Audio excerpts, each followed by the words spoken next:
Hey, I'm Paul. I am here to learn slash teach you how to build an arcade cabinet from scratch. I have purchased some 3/4 inch plywood. I got good one side 3/4 inch plywood. Pay no attention to the fact that I've already done this. You'll see that step later. But I got 3/4 inch good one side plywood. This is a good side out here. This is the rough side out here. And what we're doing is we're going to try and construct the two end frames first. The two end frames have the profile, they have the most geometrically complex things that you have to cut in here. But what I did before I started all this is I drafted something up in SketchUp. Now SketchUp is a free tool, a lot of you may know it. I might post a link to some plans I'm hosting. I don't know if I'm going to do that. Someone suggested that I budget for this specific luxury item in our house by monetizing this video and subsequently the plans, and maybe making a little bit of money back off the, I don't know what my project budget is yet, but I've spent $100 on plywood so far, and that's it. So the goal is to end up with a fantastic arcade cabinet that has, the nice imported Japanese controls, as well as a 32-inch screen and a mini fridge in the bottom. You don't need that space for computer components anymore, so why not make it functional and use up a good amount of space at the same time? Okay, so what we're doing now is we're transferring the measurements from the plans onto the plywood. The important thing to remember is that the plywood is good one side. If you bought, like I did, you bought good one side. So I'm doing all my markings on the rough side as opposed to the good side, because I want to keep as good a finish to that good side as possible. I am going to stain it and sand it and everything, so it's not a huge deal if you're working in pencil, but still give yourself the best chance of success here by marking on the rough side. So I'm using the measurements that I had from my files that I did in SketchUp here, and I'm working in metric. An important thing to note that I caught is that when I started doing my measurements, I was just taking datums off the top and bottom here, working off the square sides. But then I started taking some measurements and realized I was taking them off the top, which my plans aren't a full 8-foot sheet of plywood. So make sure you add in that difference so that you end up with the proper dimensions. Again, give yourself the best chance of success here and mark things out accordingly. We'll see the first one that I've already cut here. It's in rough shape. I still have to sand and get everything in perfect order. Let's see if I can catch it all in frame. Get my son's little Corvette Power Wheel in frame there too. So it's about 83 inches tall, which in metric is 11 something, whatever. But I started off by trying to get these angles with the protractor here. I have a 5-degree slope to this to make it a little more comfortable for the controls. But then I realized that the protractor I had is not up to the task. How precise is that thing, right? So instead, what I did is I took my CAD files and I on the computer found out what these absolute points in 2-dimensional space were. And I charted these here. Now I'm not dealing in X and Y, I'm using reference points, but still that allows me to plot the points on here so that I could get the exact location of each one of these points with respect to the plans without having to worry too much about protractors. I know how to use them, I'm just not very good at them. So that is that. Okay, so we've done the second piece now. The layout is complete. We'll take a look at that. I don't know if you can see, but we've laid out all our dimensions here for cutting. I took a time lapse of the last one I cut. This one, there we go. that's not up my nose. This one will take a full regular speed look at it, and you can see how it's done. Saw the hole. I noticed on the last piece this was hard to get at with the circular saw, so I'm not too worried about getting the lines exactly where they are, because after I assemble it, after I've dadoed in all the panels, I'm going to take a sander to it and I'm going to even everything out at that point. Maybe I'm creating a little more trouble for myself. Maybe if I had the other alternative would be to route this out with straight edges and everything.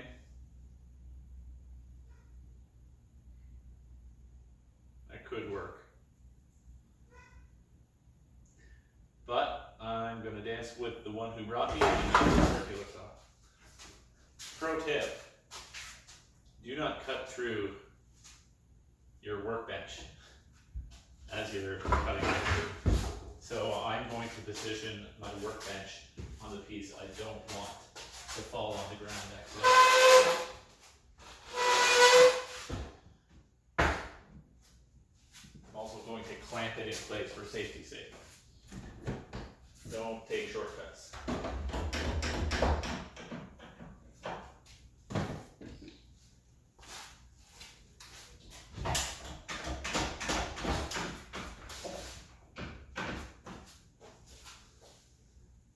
Double checking, everything's clear. Lots of slack on the cord.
I am working on the second side profile.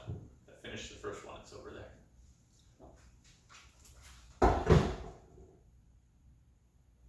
Do you get a splinter? Yes, I did get a splinter. Just a tiny one. Do you need a band-aid for it? No, I'm good.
Okay, I'm all done with the circular saw, so I'm going to finish the rest with the sawzall.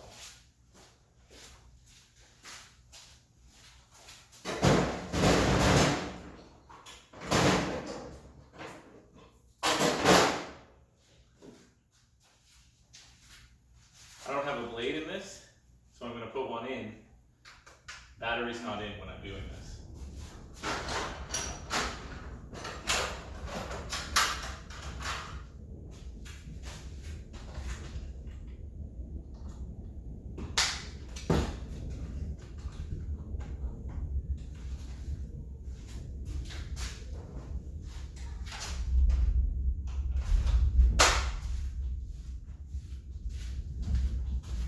Okay, so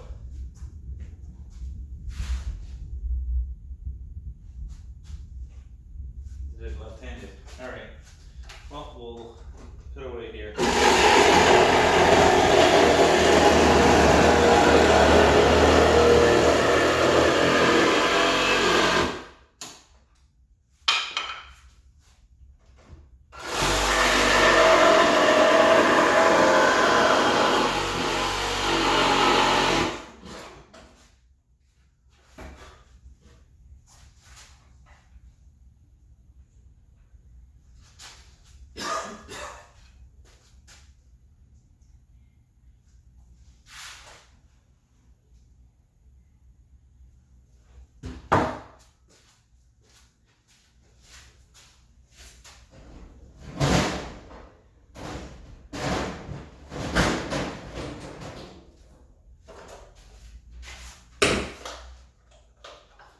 So again, with the interest of giving myself the greatest possible chance of success, I'm going to drill a pilot hole.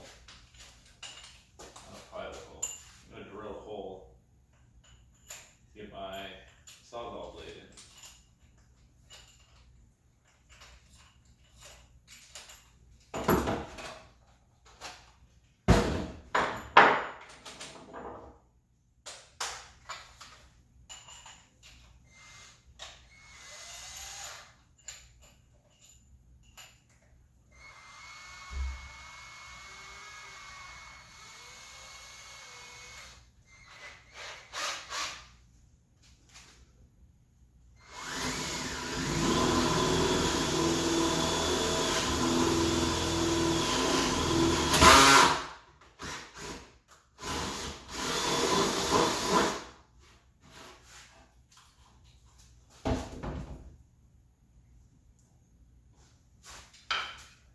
Note to self, don't drill a hole with a good side down.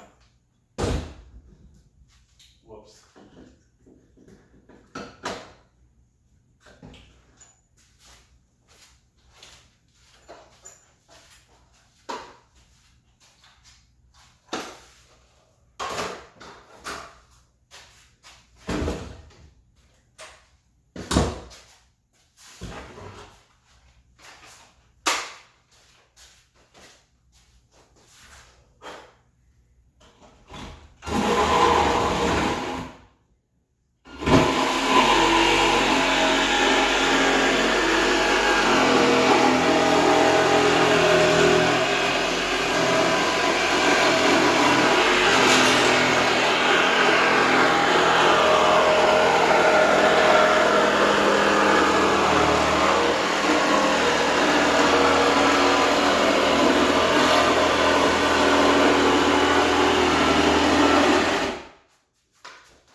Okay, so what you can see, a couple of issues here.